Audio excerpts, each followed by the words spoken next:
ಸಿದ್ದರಾಮಯ್ಯ ಸ್ಥಾನ ಬಿಟ್ಟು ಕೊಡಲ್ಲ, ಇಳಿಯೋದೂ ಇಲ್ಲ. ಸಿಎಂ ಬದಲಾವಣೆ ಬಗ್ಗೆ ಕೋಡಿಮಠದ ಸ್ವಾಮೀಜಿ ಭವಿಷ್ಯವನ್ನ ನುಡಿದಿದ್ದಾರೆ. ಸಿದ್ದರಾಮಯ್ಯ ಸ್ಥಾನವನ್ನ ಬಿಟ್ಟು ಕೊಡೋದಿಲ್ಲ, ಇಳಿಯೋದೂ ಇಲ್ಲ. ಸಿಎಂ ಬದಲಾವಣೆ ಬಗ್ಗೆ ಕೋಡಿಮಠದ ಸ್ವಾಮೀಜಿ ಭವಿಷ್ಯ. ರಾಜ್ಯ ರಾಜಕೀಯದಲ್ಲಿ ಸದ್ಯಕ್ಕೆ ಬದಲಾವಣೆ ಆಗಲ್ಲ, ಕಷ್ಟ ಅದು.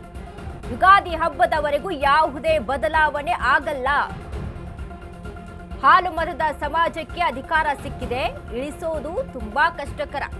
ಅವರಾಗಿಯೇ ಬಿಟ್ಟು ಕೊಟ್ರೆ ಬೇರೆಯವರು ಸಿಎಂ ಆಗಬಹುದು. ಮನಸ್ಸು ಮಾಡಿ ಅಧಿಕಾರ ಬಿಟ್ಟು ಕೊಟ್ರೆ ಬೇರೆಯವರಿಗೆ ಸ್ಥಾನ ಸಿಗಬಹುದು. ಡಿಕೆಶಿ ನಮಗೆ ಆತ್ಮೀಯರು, ಪಟ್ಟದ ಬಗ್ಗೆ ಮಾತನಾಡುವ ಪ್ರಸಂಗವಿಲ್ಲ. ಡಾಕ್ಟರ್ ಶಿವಾನಂದ ಶಿವಯೋಗಿ ರಾಜೇಂದ್ರ ಸ್ವಾಮೀಜಿ ಹೇಳಿಕೆಯನ್ನ ಕೊಟ್ಟಿದ್ದಾರೆ. ಸಿದ್ದರಾಮಯ್ಯ ಸ್ಥಾನ ಬಿಟ್ಟು ಕೊಡಲ್ಲ, ಅದು ಇಳಿಯೋದು ಇಲ್ಲ. ಯಾಕಂದ್ರೆ ಸಿಎಂ ಬದಲಾವಣೆ ಬಗ್ಗೆ ಕೋಡಿಮಠದ ಸ್ವಾಮೀಜಿಗಳು ಭವಿಷ್ಯವನ್ನ ನುಡಿದಿದ್ದಾರೆ. ಹಾಲು ಮತದವರು ಏನು ಅಧಿಕಾರದಲ್ಲಿರ್ತಾರೋ ಅಷ್ಟು ಈಸಿಯಾಗಿ ಬಿಟ್ಟು ಕೊಡೋದಿಲ್ಲ ಅವರು. ಯುಗಾದಿ ಹಬ್ಬದವರೆಗೆ ಯಾವುದೇ ಸಹಿತ ಬದಲಾವಣೆ ಆಗಲ್ಲ. ಹಾಲು ಮತದ ಸಮಾಜಕ್ಕೆ ಅಧಿಕಾರ ಸಿಕ್ಕಿದೆ, ಇಳಿಸೋದು ತುಂಬಾ ಕಷ್ಟಕರ.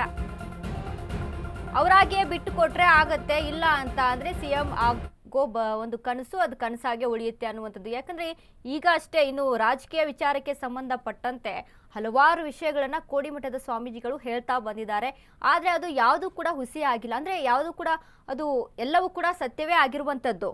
ಇನ್ನು ಅದೇ ರೀತಿಯಾಗಿ ಈಗಾಗಲೇ ರಾಜ್ಯ ಕಾಂಗ್ರೆಸ್ನಲ್ಲಿ ಸಿಎಂ ಬದಲಾವಣೆ ಮತ್ತು ಪವರ್ ಶೇರಿಂಗ್ ಜಟಾಪಟಿ ದಿನದಿಂದ ದಿನಕ್ಕೆ ಇದರ ಚರ್ಚೆಗಳು ಹೆಚ್ಚಾಗ್ತಾನೆ ಹೋಗ್ತಾ ಇದೆ. ದಿನದಿಂದ ದಿನಕ್ಕೆ ನಡೀತಾ ಇರುವಂತಹ ಬೆನ್ನಲ್ಲೇ ಸದ್ಯದ ಪರಿಸ್ಥಿತಿಯಲ್ಲಿ ರಾಜ್ಯ ರಾಜಕೀಯದಲ್ಲಿ ಬದಲಾವಣೆ ಕಷ್ಟ ಇದೆ. ಸಿಎಂ ಸಿದ್ದರಾಮಯ್ಯ ಅವರು ಸಿಎಂ ಸ್ಥಾನ ಬಿಟ್ಟು ಕೊಡೋದಿಲ್ಲ ಎಂದು ಕೋಡಿಮಠದ ಶಿವಾನಂದ ಶಿವಯೋಗಿ ರಾಜೇಂದ್ರ ಸ್ವಾಮೀಜಿಗಳು ಈಗಾಗಲೇ ಸ್ಫೋಟಕ ಭವಿಷ್ಯವನ್ನ ನುಡಿದಿರುವಂಥದ್ದು. ಬೀದರ್ನಲ್ಲಿ ಸಿಎಂ ಬದಲಾವಣೆ ಕುರಿತು ಸ್ಪಷ್ಟನೆ ನೀಡಿದ್ದಾರೆ. ಈ ಒಂದು ವಿಚಾರದ ಬಗ್ಗೆ ಸ್ವಾಮೀಜಿಯವರು ಇನ್ನು ಯುಗಾದಿ ಹಬ್ಬದವರೆಗೂ ರಾಜ್ಯ ರಾಜಕೀಯದಲ್ಲಿ ಯಾವುದೇ ಬದಲಾವಣೆಯ ಲಕ್ಷಣಗಳು ಇರಲ್ಲ. ಅವರಾಗಿಯೇ ಮನಸ್ಸು ಮಾಡಿ ಅಧಿಕಾರ ಬಿಟ್ಟುಕೊಟ್ರೆ ಮಾತ್ರ ಬೇರೆಯವರು ಸಿಎಂ ಆಗ್ಬೋದು, ಇಲ್ಲ ಅಂತ ಅಂದ್ರೆ ಅದು ಕಷ್ಟ ಸಾಧ್ಯ. ಯುಗಾದಿ ಕಳೆದ ನಂತರ ಈ ಬಗ್ಗೆ ಹೆಚ್ಚಿನ ವಿಚಾರಗಳನ್ನ ತಿಳಿಸ್ತೇನೆ ಅಂತಾನೂ ಸಹಿತ ಹೇಳಿದ್ದಾರೆ. ಇನ್ನು ಸಿಎಂ ಡಿ ಕೆ ಶಿವಕುಮಾರ್ ಕೂಡ ನಮಗೆ ಆತ್ಮೀಯರು, ಹೀಗಾಗಿ ಅವರ ಬಗ್ಗೆ ಹೆಚ್ಚಾಗಿ ಮಾತನಾಡೋದಕ್ಕೂ ನನಗೆ ಇಷ್ಟ ಆಗಲ್ಲ. ಇನ್ನು ಸಿಎಂ ಪಟ್ಟದ ಬಗ್ಗೆ ಈಗಲೇ ಮಾತನಾಡುವ ಪ್ರಸಂಗ ಕೂಡ ಬಂದಿಲ್ಲ ಎಂದು ಮಾರ್ಮಿಕವಾಗಿ ನುಡಿದಿದ್ದಾರೆ ಈ ಒಂದು ಕೋಡಿಮಠದ ಶ್ರೀಗಳು. ಈಗಾಗಲೇ ಪ್ರತಿ ಬಾರಿನೂ ರಾಜಕೀಯವಾಗಿ ಸಾಕಷ್ಟು ವಿಷಯಗಳನ್ನ ಮಾತನಾಡ್ತಾ ಬಂದಿದ್ದಾರೆ ಈ ಒಂದು ಸ್ವಾಮೀಜಿಗಳು. ಯಾಕಂದ್ರೆ ರಾಜಕೀಯವಾಗಿ ಏನೇ ನುಡಿದ್ರು ಕೂಡ ಅದು ಸತ್ಯ ಆಗಿದೆ. ಯಾವುದೇ ವಿಷಯಗಳನ್ನ ಹೇಳಿದ್ರು ಕೂಡ ಅದು ಸತ್ಯ ಆಗ್ತಾನೆ ಬಂದಿದೆ. ಹೀಗಾಗಿ ಈ ಒಂದು ಪ್ರಸಂಗ ಈ ಹಿಂದೆನೂ ಕೂಡ ಒಂದು ಮಾತನ್ನ ಹೇಳಿರ್ತಾರೆ. ಅಂದ್ರೆ ಯಾರು ಹಾಲು ಮತದವರು ಇರ್ತಾರೋ ಅವರು ಅಷ್ಟು ಈಸಿಯಾಗಿ ಅಧಿಕಾರವನ್ನ ಬಿಟ್ಟುಕೊಡೋದಿಲ್ಲ. ಅವರಾಗೆ ಬಿಟ್ಟು ಕೊಟ್ರೆ ಸಿಗುತ್ತೆ, ಕಿತ್ಕೊಳ್ತೀನಿ ಅವ್ರ ಕಡೆಯಿಂದ ಅಂತ ಅಂದ್ರೆ ಅದು ಸಾಧ್ಯನೇ ಇಲ್ಲ ಅನ್ನುವಂಥ ಮಾತುಗಳನ್ನ ಸಹಿತ ಆಡಿದ್ರು. ಆದರೆ ಈಗಾಗಲೇ ಡಿ ಕೆ ಶಿವಕುಮಾರ್ ಸಹಿತ ಸಾಕಷ್ಟು ಟೆಂಪಲ್ ರನ್ನ ಮಾಡಿದ್ದಾರೆ, ಸಾಕಷ್ಟು ಹೈಕಮಾಂಡ್ ಭೇಟಿಗೆ ಕೂಡ ಪ್ರಯತ್ನವನ್ನ ಪಟ್ಟಿದ್ದಾರೆ. ಈ ಎಲ್ಲ ಸಿಎಂ ಪಟ್ಟಕ್ಕಾಗಿ ಏನೇನೆಲ್ಲ ಮಾಡಬೇಕು ಎಲ್ಲ ಪ್ರಯತ್ನಗಳನ್ನ ಮಾಡಿದ್ದಾರೆ ಸಿಎಂ ಡಿ ಕೆ ಶಿವಕುಮಾರ್ ಅವರು. ಆದರೆ ಯಾವ ಪ್ರಯತ್ನವೂ ಕೂಡ ಸದ್ಯಕ್ಕೆ ಫಲಿಸುವ ರೀತಿಯಲ್ಲಿ ಕಾಣಿಸ್ತಾ ಇಲ್ಲ. ಯಾಕಂದ್ರೆ ಈಗಾಗಲೇ 16 ಬಜೆಟ್ ಮಂಡನೆ ಮಾಡಿದಂತ ಸಿಎಂ ಸಿದ್ದರಾಮಯ್ಯ ಈಗ ನೆಕ್ಸ್ಟ್ ಬಜೆಟ್ ಮಂಡನೆಯನ್ನ ಕೂಡ ಮಾಡೋದು ಅವರೇ ಅನ್ನುವಂಥದ್ದು ಈಗ ಆಲ್ಮೋಸ್ಟ್ ಆಲ್ ಖಚಿತ ಕೂಡ ಆಗ್ಬಿಟ್ಟಿದೆ.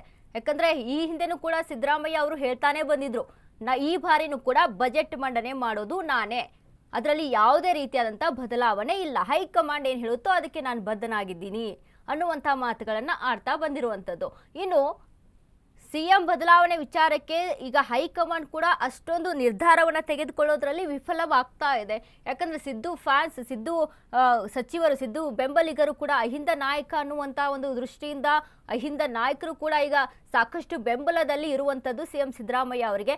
ಈಗಾಗಲೇ ಕಾಂಗ್ರೆಸ್ ಪಕ್ಷ ಹೇಗಿದೆ ಅಂತ ನಾವು ನೋಡಿದ್ರೆ ಒಂದು ರೀತಿಯಾಗಿ ಅಂತರದಲ್ಲಿರುವಂಥದ್ದು. ಅಂದ್ರೆ ಎಲ್ಲಿ ಕೂಡ ಏನಾದರೂ ಒಂದು ಹೆಚ್ಚು ಕಮ್ಮಿಯಾಗಿ ಒಂದು ನಿರ್ಧಾರವನ್ನು ತೆಗೆದುಕೊಂಡ್ರು ಅಂತ ಅಂದಾಗ ಅದು ಕಾಂಗ್ರೆಸ್ ವಿಧಾನಸಭೆ ಎಲೆಕ್ಷನ್ಗೆ ಆಗಿರ್ಬೋದು ಅಥವಾ ಇನ್ನಿತರ ಮುಂದಿನ ಒಂದು ಮುಂದಾಲೋಚನೆಗಳನ್ನ ಇಟ್ಕೊಂಡು ಅದು ಎಫೆಕ್ಟ್ ಆಗ್ಬೋದು ಅನ್ನುವಂಥ ಒಂದಿಷ್ಟು ಯೋಚನೆಗಳಿಂದ ಹೈಕಮಾಂಡ್ ಕೂಡ ಈಗ ನಿರ್ಧಾರವನ್ನು ತೆಗೆದುಕೊಳ್ಳೋಕೆ ಹಿಂದೇಟನ್ನು ಹಾಕ್ತಾ ಇದೆ.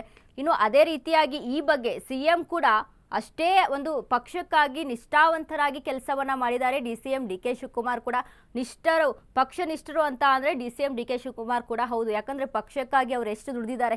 KPCC ಸ್ಥಾನದ ಅಧ್ಯಕ್ಷರಾದಂಥ DK ಶಿವಕುಮಾರ್ ಅವರು ಈಗ ಕಾಂಗ್ರೆಸ್ ಏನು 140 ಸೀಟ್ಗಳನ್ನ ಪಡೆದುಕೊಂಡಿದೆ, ಇದರಲ್ಲಿ ಯಾರು KPCC ಸ್ಥಾನದ ಅಧ್ಯಕ್ಷರಾಗಿರ್ತಾರೋ ಅವರ ಒಂದು ಎಫರ್ಟ್ ಕೂಡ ಅಷ್ಟೇ ಅಲ್ಲಿ ಪ್ರಮುಖವಾಗಿರುತ್ತೆ.